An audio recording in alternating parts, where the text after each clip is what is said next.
Okay na lahat ng gamit natin. Ready na yung motor. So ito naka-ready na yung motor. Babaklasin natin yung gulong. Ayan. Sama natin yung Serranico. Okay na, ready na. Ano una natin tatanggalin? Harap o likod? Sige, harap. Una namin babaklasin yung harap muna. 19, tsaka yung ano, yung mahaba. Yan, yung malaki. Lagay mo. 14, wala naman pala. Okay, tama yung ano, tinatanggal natin. Papalit tayo gulong.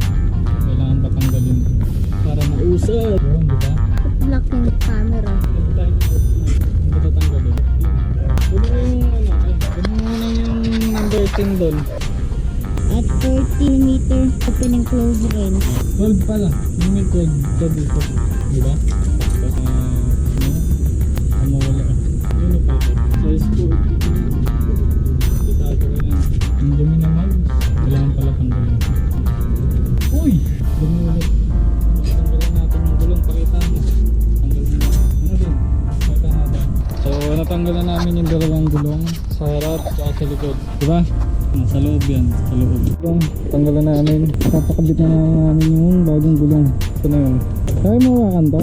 Let's go! Nakatakara tayo kami. Itingin na ang gulong kung ano